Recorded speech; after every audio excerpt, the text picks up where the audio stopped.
தன்னை பாஜகவில் இணையும்படி பாஜகவினர் தூது அனுப்பியதாக ஆம் ஆத்மி நிர்வாகியும் டெல்லி அமைச்சருமான அதிஷி பரபரப்பு புகார் தெரிவித்திருக்கிறார். முழு விவரங்களை எமது டெல்லி சிறப்பு செய்தியாளர் பால்முருகனிடம் கேட்கலாம். வணக்கம் பால்முருகன், விவரங்கள் என்ன?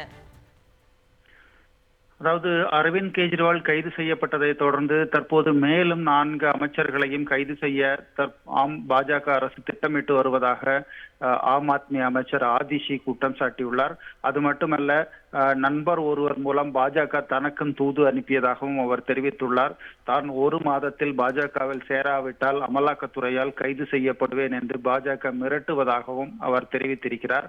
தேர்தல் நேரத்தில் முக்கியமாக ஏற்கனவே 4 அமைச்சர்களையும் முதலமைச்சர் அரவிந்த் கெஜ்ரிவாலையும் தற்போது அமலாக்கத்துறை கைது செய்து சிறையில் அடைத்திருப்பதை குறிப்பிட்ட அவர் மேலும் 4 அதாவது ஆம் ஆத்மி தலைவர்களை கைது செய்து சிறையில் அடைக்க திட்டமிட்டிருக்கிறார்கள். குறிப்பாக சௌரவ் பரத்வாஜ், துர்கேஷ் பதக், ராகுல் சௌத்தா உள்பட தன்னையும் சேர்த்து 4 பேரை சிறையில் அடைப்பதற்கு அவர்கள் திட்டமிட்டிருக்கிறார்கள் என்ற ஒரு பரபரப்பு குற்றச்சாட்டை தற்போது ஆம் ஆத்மியினுடைய அமைச்சர் ஆதிஷி தெரிவித்திருக்கிறார். ஏற்கனவே கடந்த சில மாதங்களாகவே பாஜக டெல்லி ஆம் ஆத்மி அரசை கவிழ்ப்பதற்கான பல்வேறு சதி செயல்களில் ஈடுபட்டு வருகிறது என்ற குற்றச்சாட்டு நிலவுகிறது. குறிப்பாக ஆபரேஷன் தாமரை என்கிற திட்டத்தை வெளிப்படையாகவே அறிவித்து அவர்கள் செயல்படுத்தி வருகிறார்கள். பலரிடம் ஏற்கனவே 25 கோடி ரூபாய் வரை விலை பேசப்பட்டது என்று ஆம் ஆத்மி குற்றம் சாட்டி இருந்தது. அதன் தொடர்ச்சியாக தற்போது அரவிந்த் கெஜ்ரிவால் கைது செய்யப்பட்டு நேற்று திகார் சிறையில் அடைக்கப்பட்ட நிலையில் மேலும் 4 பேரை கைது செய்ய பாஜக திட்டமிட்டிருப்பதான ஒரு பரபரப்பு குற்றச்சாட்டை தற்போது வெளியிட்டிருக்கிறார். குறிப்பாக நாடாளுமன்ற தேர்தல் நேரத்தில் அனைத்து ஆம் ஆத்மி கட்சி தலைவர்களையும் சிறையில் அடைக்க வேண்டும் என்பதுதான் பாஜகவின் நோக்கம் என்றும் தற்போது ஆதிஷி குறிப்பிட்டிருக்கிறார். குறிப்பாக டெல்லியில் நாடாளுமன்ற தேர்தல் 6வது கட்டமாக நடைபெறுகிறது. அதாவது மே 25ஆம் தேதி நடைபெறுகிறது.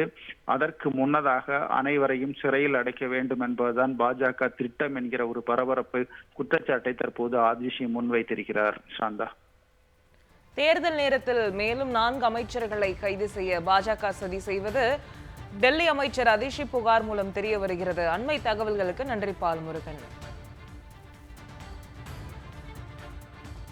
तो मैं सभी मीडिया के साथियों से देश भर के लोगों को ये बताना चाहती हूं कि भारतीय जनता पार्टी ने मेरे एक बहुत व्यक्तिगत करीबी व्यक्ति के माध्यम से मुझे भारतीय जनता पार्टी ज्वाइन करने के लिए अप्रोच किया।